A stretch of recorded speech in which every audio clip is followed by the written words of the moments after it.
Israel resumes deadly strikes on Gaza. Egypt unveils a UNSC proposal for international presence in Gaza, West Bank.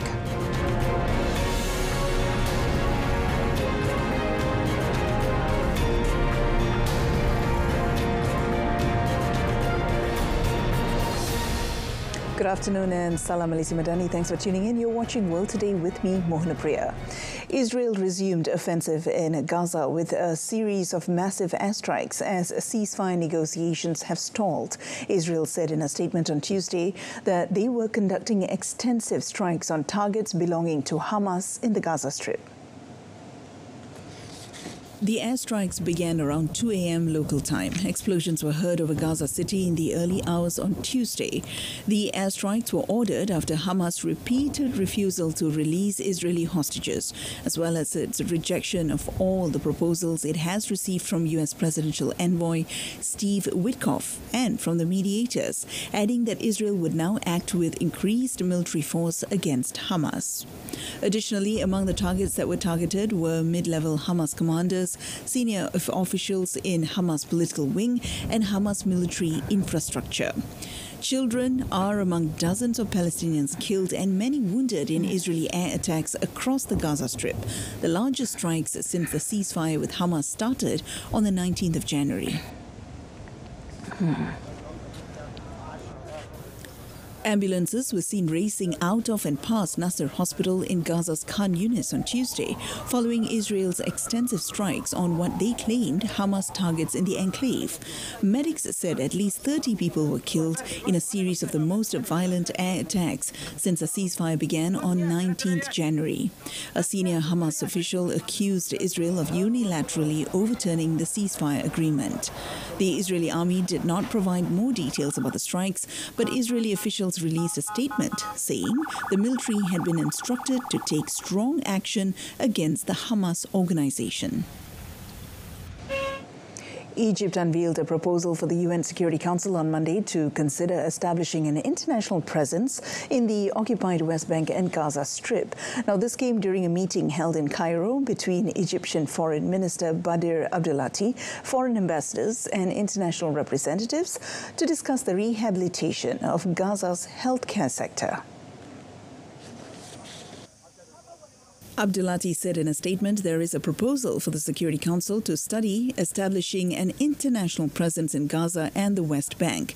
It added this will be done through the adoption of a Security Council resolution to deploy peacekeeping or international protection forces with clear mandates and powers under a timetable that ensures the establishment of an independent Palestinian state. Abdelati outlined key requirements for the plan's success, including stabilizing a ceasefire in Gaza, managing early recovery and reconstruction efforts in a way that ensures Palestinian ownership, and treating Gaza as an integral part of Palestinian territory. He also stressed the need to enable the Palestinian Authority to return to Gaza and assume its responsibilities. However, the top diplomat did not specify the current stage of this proposal.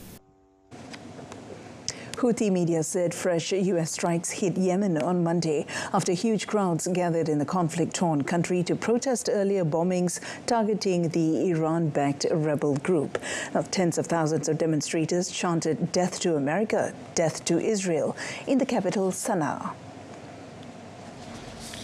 The protests came after the first U.S. strikes on Yemen under President Donald Trump aimed at ending the Houthis' Red Sea harassment campaign.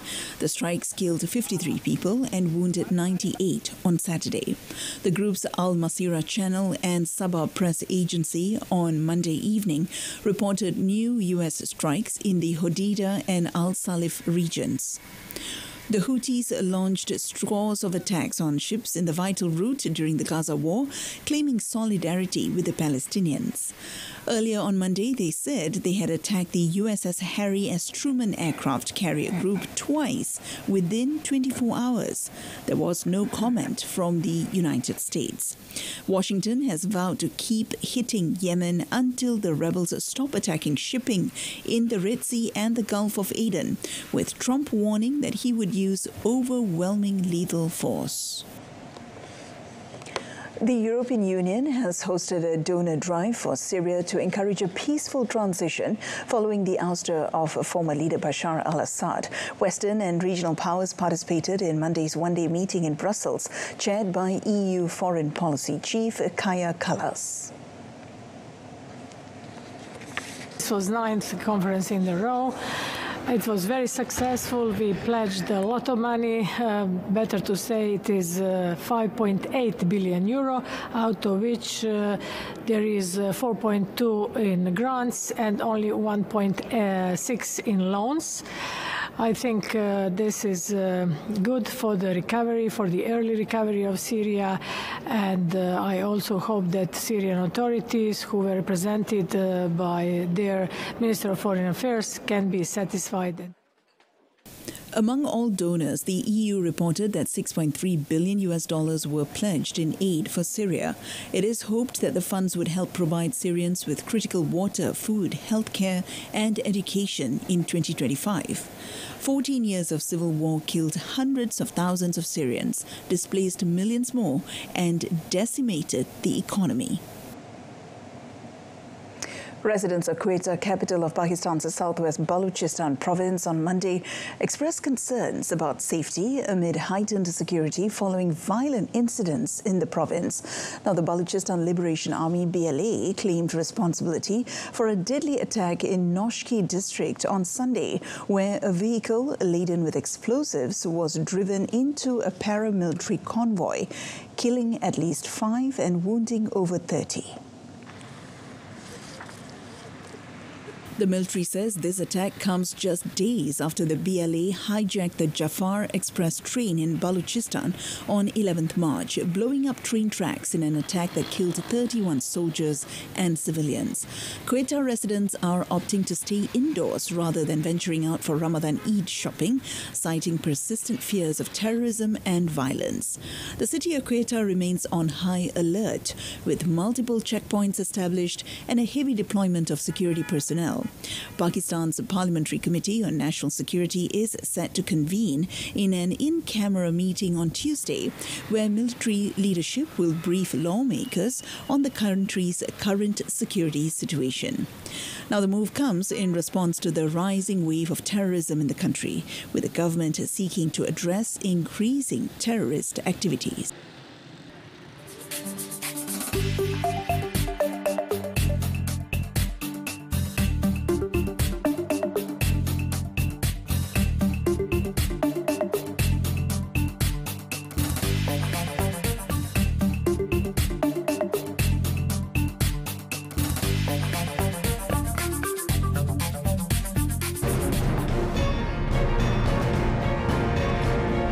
Coming up, global growth projections drop 0.2% amid uncertainties. Stay tuned. Kuala Lumpur International Airport, KLIA, has been ranked among the top 10 airports globally in the 2024 Airport Service Quality, or ASQ, survey for airports handling over 40 million passengers annually. According to Malaysia Airports Holdings Berhad MAHB, the airport received a near-perfect score of 4.99 out of 5 from the Airports Council International, ACI. According to MAHB top officials, KLIA's consistent placement in the ASQ Top 10 airports since 2022 is a testament to the airport's commitment to continuous improvement.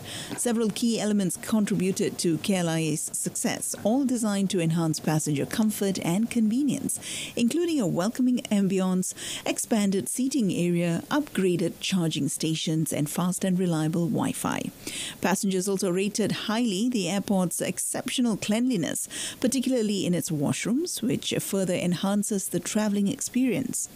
Beyond its amenities, KLIA's dedicated staff have also been praised for their warmth and attentiveness, further showcasing Malaysia's hospitality at its best. In preparation for Visit Malaysia Year 2026, MAHB said KLIA is undergoing key upgrades to further improve the passenger experience, including expanded terminal seating, refurbished prayer rooms, and next-generation baggage trolleys. Toronto is no longer providing financial incentives for the purchase of Tesla vehicles as taxis or ride shares. The city's mayor, Olivia Chow, said this is due to trade tensions with the United States. Now, the city is promoting the adoption of electric vehicles purchased as vehicles for hire by giving drivers and owners a reduction in licensing fees and renewal fees until the end of 2029 to help it lower emissions. We are giving incentives for people to migrate into electric cars, except we will stop giving incentives, financial incentives, to buy Tesla. So that we have a decision has been made in there. But then there are other electric cars around. And as to how long it might take, we would like to reduce our greenhouse gas emission, our carbon footprint as quickly as possible. But we can always look at whether the deadline makes sense or not. Got it. We have certainly said that if you want to buy Tesla, go ahead, but don't count on taxpayer money to subsidize it. She added that the exclusion will continue until trade issues with the U.S. are resolved. Tesla did not immediately respond to a request for comment. Chow said that the decision was made to target and respond to Tesla CEO Elon Musk, who is a top advisor to U.S. President Donald Trump. Trump has called for Canada's annexation and imposed tariffs on Canadian products, angering Canadians. Trade tensions and geopolitical uncertainties are weighing on economic perspectives. The Organization for Economic Cooperation and Development, OECD, said on Monday as it lowered its projections for global growth in 2025. U.S. President Donald Trump's return to the White House is in part responsible for the coming turbulence, the OECD said in its report, with his protectionist policies sparking trade wars and driving up inflation. While global economic activity remained resilient in 2024, with a 3.2% increase in GDP, the OECD trimmed back its 2025 projection from 3.3% growth to 3.1%. In early 2025, high-frequency activity indicators point to some softening of global growth prospects. Surveys suggest lower business and consumer confidence in several strong-performing economies, such as Brazil, Canada, and the United States. Indicators of economic and trade policy uncertainty have risen sharply to very high levels. Inflationary pressures persist, and recent inflation rates rose in 20 among 37 OECD and selected other economies with available data. The Paris-based OECD's projections were based primarily on weaker expected growth in the United States and in the Eurozone. U.S. growth is expected to be 2.2% in 2025, down from the OECD's 2.4% projection in December, before falling to 1.6% in 2026, a drop of 0.5 percentage points on the OECD's previous forecast. Likewise, the Eurozone growth projection is down from 1.3% 3 months ago to just 1%, but will continue its upward trajectory from 0.7% in 2024, reaching 1.2% in 2026. China, meanwhile, is expected to maintain healthy growth at 4.8% in 2025 and 4.4% the following year. Now, the World Health Organization, WHO, said on Monday that the Trump administration's decision to pause U.S. foreign aid has substantially disrupted supply of HIV treatments in 8 countries, which could soon run out of these life-saving medicine. The Global Health Agency said that Haiti, Kenya, Lesotho, South Sudan, Burkina Faso, Mali, Nigeria, and Ukraine could exhaust their supply of HIV treatments in the coming months. According to WHO Director General Tedros Adhanom Ghebreyesus, the disruptions to HIV programs could undo 20 years of progress. The suspension of most funding to PEPFAR, the President's emergency plan for AIDS relief, caused an immediate stop to services for HIV treatment, testing, and prevention in more than 50 countries. 8 countries now have substantial disruptions to antiretroviral therapy and will run out of medicines in the coming months. Disruptions to HIV programs could undo 20 years of progress, leading to more than 10 million additional cases of HIV and 3 million HIV-related deaths, more than triple the number of deaths last year. Efforts to tackle HIV, polio, malaria and tuberculosis have been impacted by the U.S. foreign aid pause implemented by President Donald Trump shortly after he took office in January. The agency said its coordinated global measles and rubella laboratory network with over 700 sites worldwide also faces imminent shutdown. The U.S. plans to exit the WHO have also forced the UN agency, which typically receives about a fifth of its overall annual funding from the U.S., to freeze hiring and initiate budget cuts. 7 people, including 2 minors, were killed and 6 others wounded in an armed attack outside a brewery in Salamanca, Guanajuato on Sunday.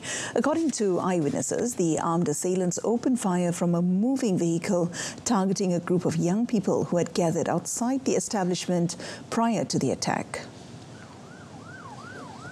Salamanca residents expressed their grief over the incident and called for increased interventions from the government to prevent such tragedies from happening again. According to regional media, residents said that the victims were not linked in any way to criminal groups. Authorities have launched an investigation, but no arrests have been made so far.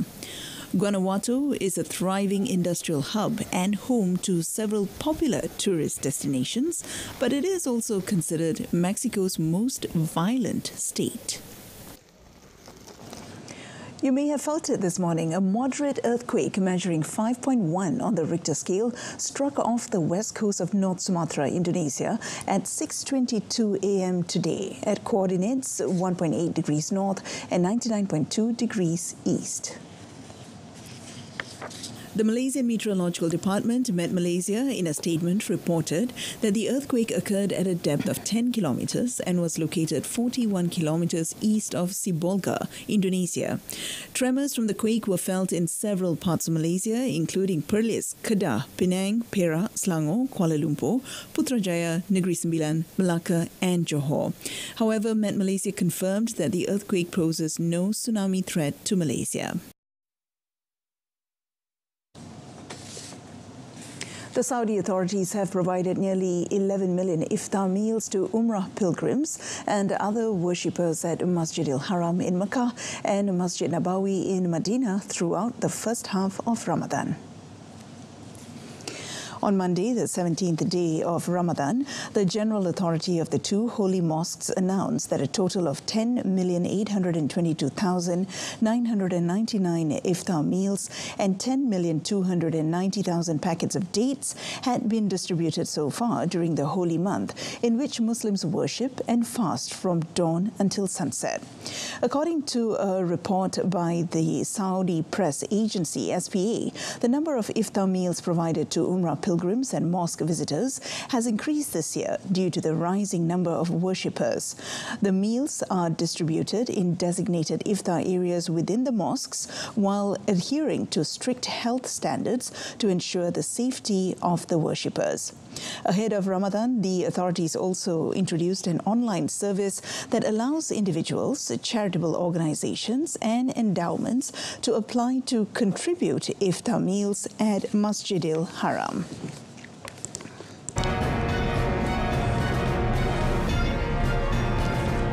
In sports, Manchester United announced plans to raise season ticket prices. Stay tuned.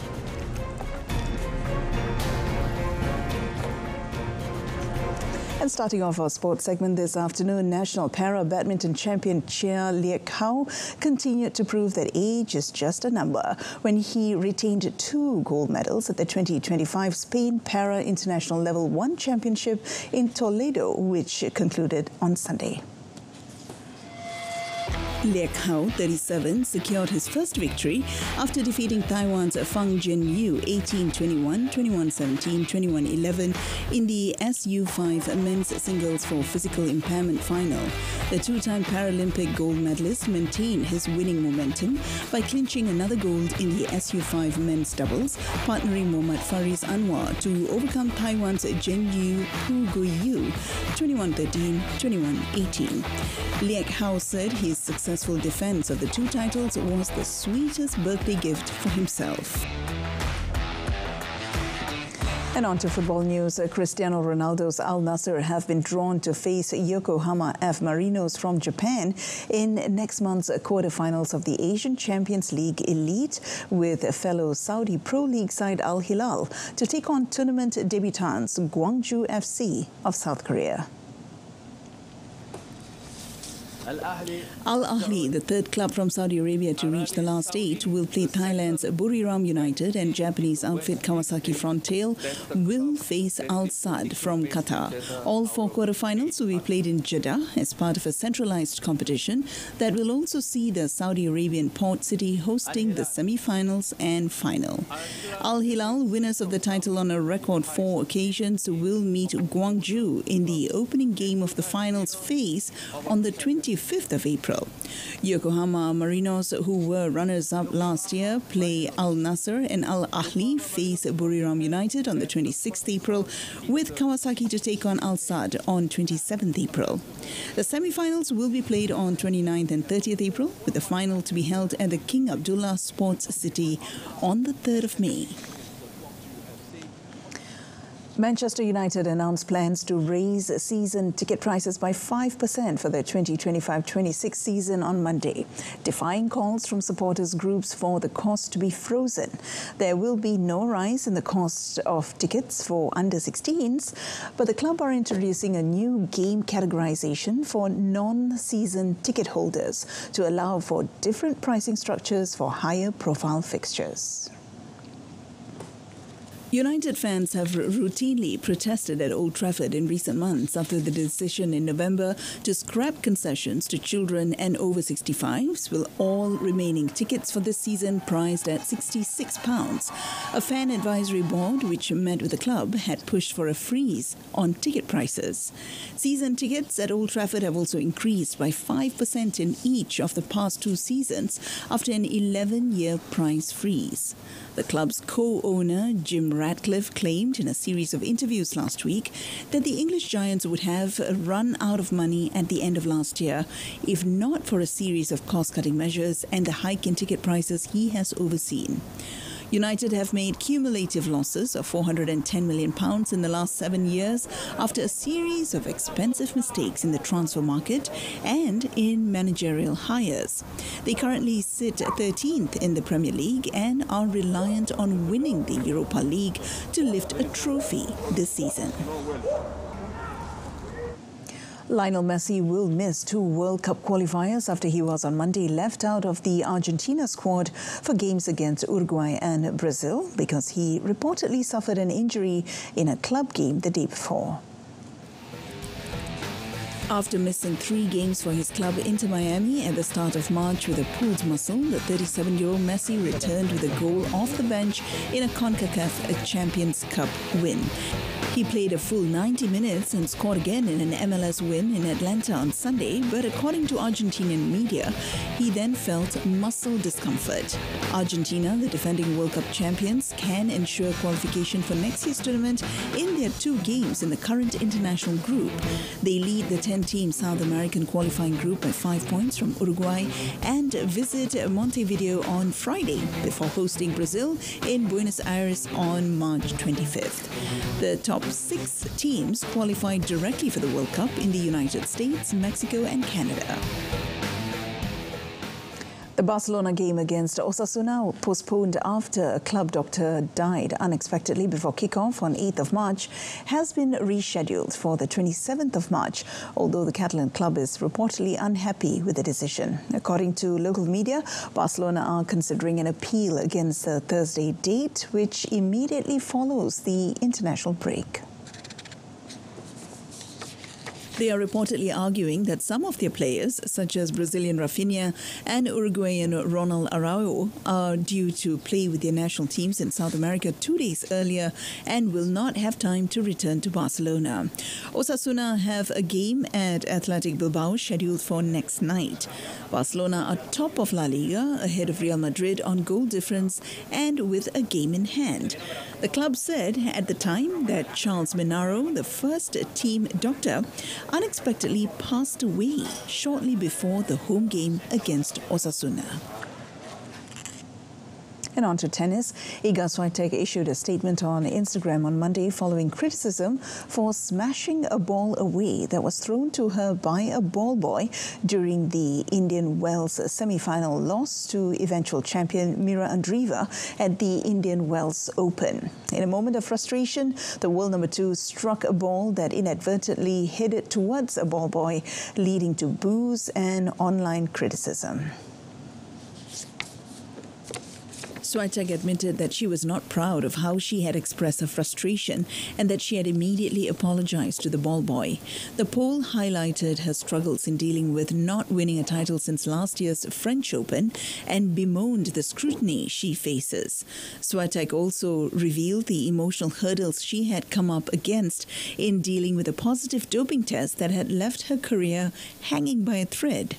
Swiatek tested positive in an out-of-competition sample last August for the substance trimetazidine, TMZ, but the International Tennis Integrity Agency accepted that it was caused by contamination of a medication, melatonin, for jet lag and sleep issues.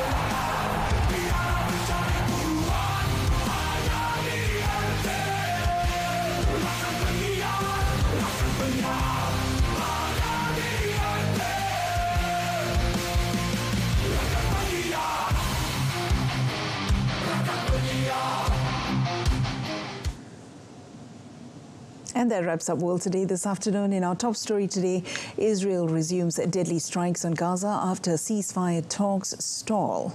Do join us again tonight at 8:30 p.m. on TV1 or Saluran Berita RTM, or you can stream us live on RTM Click's website and mobile app. Till then, from the river to the sea, Palestine will be free. Thank you for your company.